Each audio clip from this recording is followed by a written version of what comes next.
सुप्रभात आप सभी को।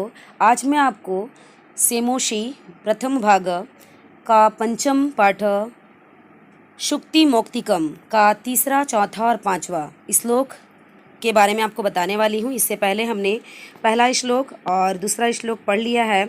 आज हम तीसरा श्लोक पढ़ेंगे। प्रिय वाक्य प्रदानेन सर्वे तुष्यन्ति जन्तवः तस्माद् तदेव वक्तव्यम वचने का दरिद्रता है। यह श्लोक जो है वह लिया गया है चाणक्य नीति से।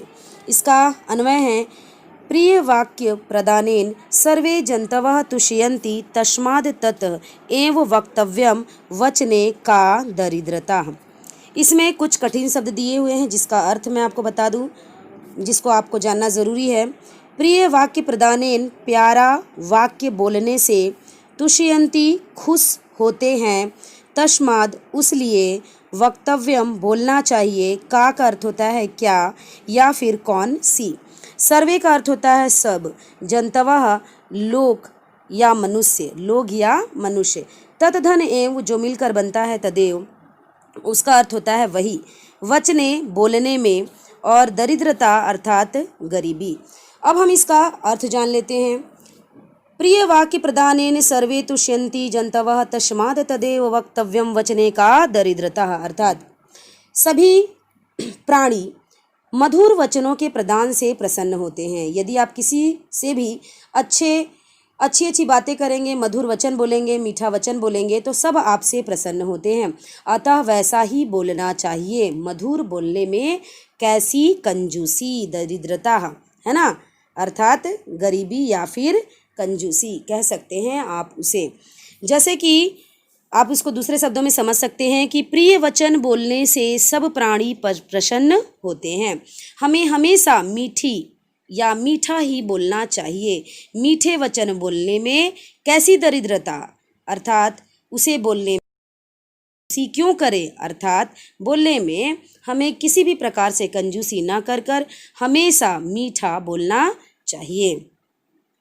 दूसरा श्लोक है, नेक्स्ट है आपका, पिबन्ति नद्य स्वमेव न अम्भ स्वयं न खादन्ति फलानि वृक्षाः नदन्ति संशयं खलु वारिवाः परोपकाराय सताम विभूतयः। यह श्लोक लिया गया है सुभाषित रत्न भंडार गारम से।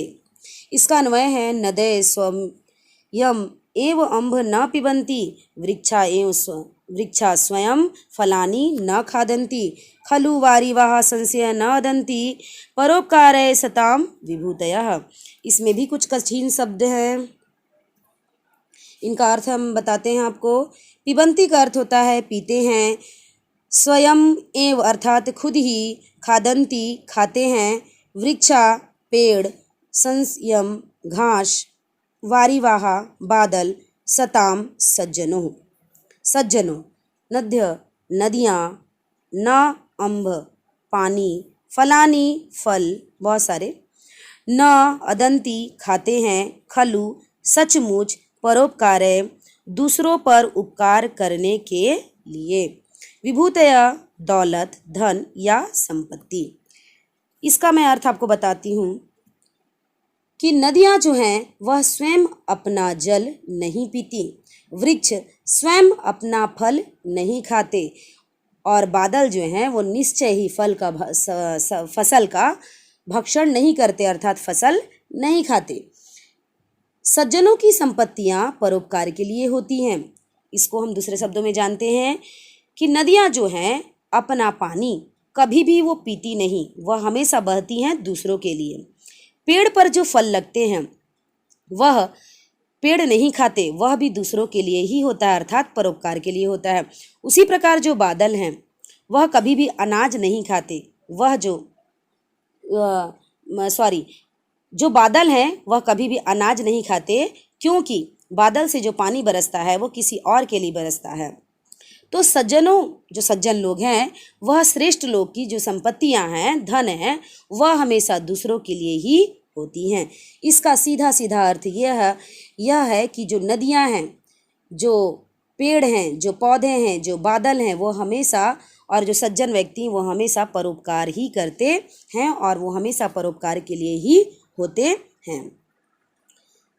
आपका अंघा जो श्लोक है वह है गुणेष्वेव ही कर्तव्य प्रयत्न पुरुषे सदा गुणयुक्तो दरिद्रो अपि नैश्वर्वरे गुणे सम। यह मृक्षकटिकम से लिया गया है।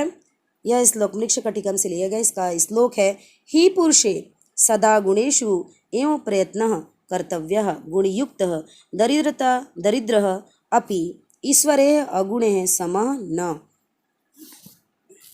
कठिन शब्द है। गुणेषु अर्थात एव गुणों में ही प्रयत्न सदा हमेशा दरिद्र गरीब न नहीं अगुणे गुणहीन। ही का अर्थ होता है क्योंकि इसलिए पुरुषे लोगों गुण युक्त गुणवान या गुणों से युक्त। अपि का अर्थ होता है भी ईश्वरे धनियों के या अमीर लोगों के। सम अर्थात बराबर समः अर्थात बराबर या फिर समान।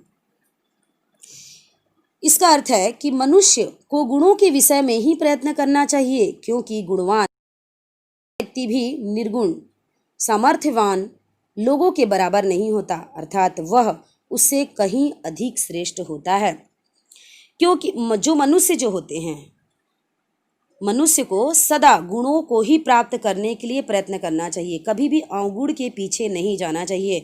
अगर आप अच्छा गुण प्राप्त करना चाहते हैं तो प्रयत्न कीजिए। बुरे कामों में आप प्रयत्न ना करें। बुरे कामों को करने के लिए कभी भी कोशिश नहीं करनी चाहिए क्योंकि हमेशा जो मनुष्य हैं अगर वह गुणवान व्यक्ति है और गरीब भी है, अगर गुणवान है और गरीब भी है तब तो भी वह ऐश्वर्यशाली है ना। उससे बड़ा कोई भी अधिक श्रेष्ठ व्यक्ति नहीं है क्योंकि व्यक्ति की जो पहचान होती है वह उसके गुणों से होती है, उसके अवगुणों से नहीं, उसके गुणों गुण है।